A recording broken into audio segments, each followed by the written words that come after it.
What is up, everyone? Welcome back to the channel. This is future me. The rest of this video is not in the future. I have just been slacking on editing this video, but I wanted to tell you that there's going to be more content coming your way that is slightly different than college sports. As much as I love making college sports, I have found myself in a crossroads of there's no more college football playing. Do I just want to go on Twitter every other day and just talk to you guys about Twitter? And I don't know if that's content very fun. I might do some of that here or there, but I want to sprinkle in different types of content for you guys. So please stay tuned for that. Like and subscribe, and please watch the rest of the video. This video will have, these will be the bowl games that I think will be interesting, as well as the 12-team playoff second round in this video. So please stay tuned for that and enjoy. Pause. We're only 300 away from our goal, so please like and subscribe. Maybe even comment some discussion. We want to get in that algorithm. We want to get to everyone. We want to hear our voices. We want to make our community bigger. So please subscribe. We're almost there. Probably one of my favorite games this week is going to be the Pop-Tart Bowl because Cam Ward decided to come out and play in this final game as a Miami Hurricane. So I do think it's going to be a very fun game to watch, Iowa State versus Miami in the Pop-Tart Bowl. And the Pop-Tart Bowl is always crazy. But the mascot be doing weird stuff. It just sometimes it looks crazy out there. So I think it's going to be a fun game to watch this holiday season on the 28th. I have Cam Ward coming out on top of this against Iowa State, 42-35. These are two teams that had a chance to make the playoffs, but they just didn't quite get in. Iowa State was competing for a championship to get in, and Miami was looking at the bubble looking in, but they still were a two-loss team that was left out. Probably my next favorite game here is Colorado versus BYU, prime time, December 28th. Travis Hunter, I think Short Sanders both said they're going to play in this game. So I think it's going to be a very fun game to watch. Both those teammates, as well as the Heisman winner, going out there going crazy. I have Colorado winning this game 35-24. This could have been this could have been the Big 12 championship that we always wanted, but then they both started losing games. And then we got Arizona State versus Iowa State. But we all know in our heart the BYU-Colorado matchup would have been great if they would have continued winning and not lose to bad teams. Next game we have is my Iowa Hawkeyes versus Missouri in the Music City Bowl. Quality stuff here, quality bowl games. I have this a very low-scoring game. Both these teams are it's going to be a defensive battle. I think it's going to be 17-14, very low-scoring. If it's not 17-14, then Missouri is going to blow Iowa out of the water. If it's a low-scoring, then I think Iowa can come out on top on this one. Next game we have is Alabama versus Michigan. This game should have been really cool, but Michigan's really bad this year. I don't know how they got placed with this bowl game. I guess there's no other good teams for Alabama to play against in the no one to play with in the ReliQuest Bowl. The ReliQuest. I don't know how to say that. But it should be a very interesting game to watch. I guess we watch Alabama just dominate. I have Alabama in this 42-20. I know this is kind of high, but even seen in the playoffs, Tennessee versus Iowa State, it's definitely possible for teams to blow teams out. And it's not too far-fetched to say that Alabama could blow Michigan out of the water, even with the potentially unfavorable team. Next we have is the Tony Tiger Sun Bowl, Louisville versus Washington.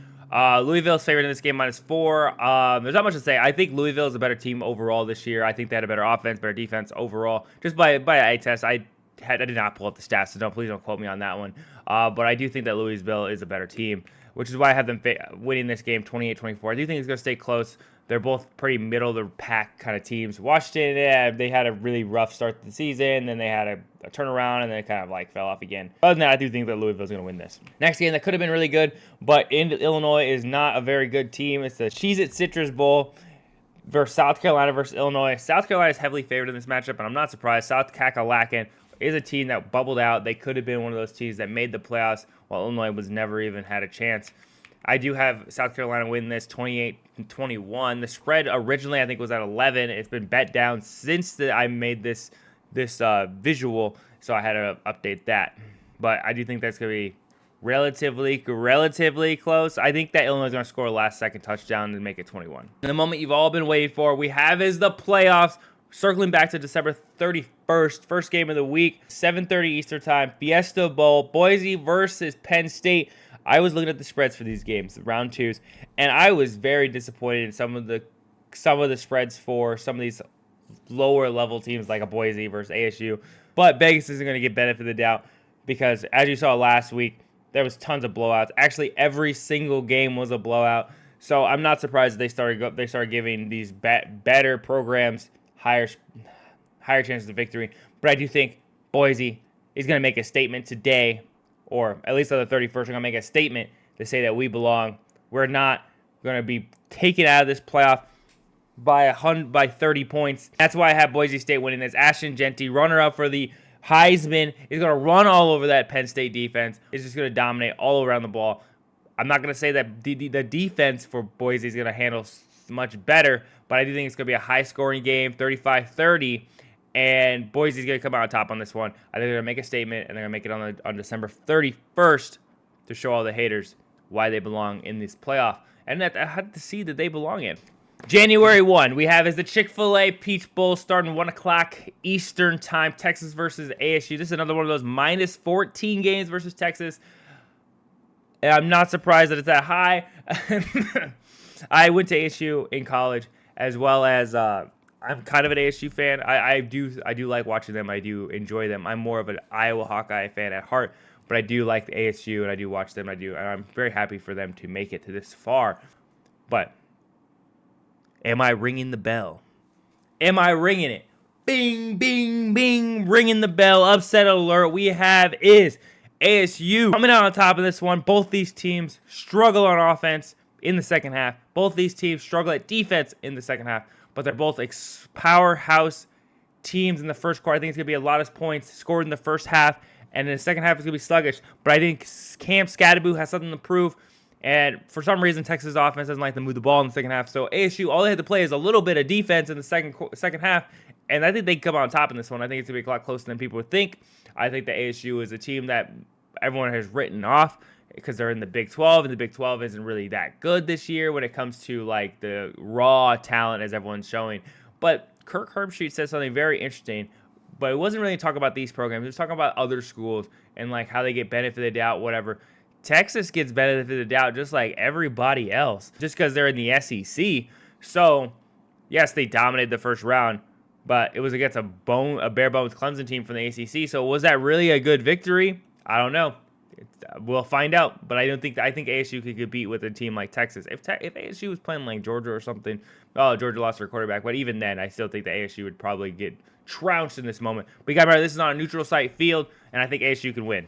Next game we have is 5 o'clock rematch, Rose Bowl, just like the olden days, Big Pac-12 versus Big Ten. But they're both in the Big Ten. But you know, it is what it is. Rose Bowl game. Oregon versus Ohio State. Ohio State is favored -2.5. But I like myself a little Dylan Gabriel, and I think Dylan Gabriel is going to lead the Oregon Ducks to victory, and Ryan Day is going to lose another round against Oregon. I think Oregon and Michigan is Ohio State's kryptonite in this world.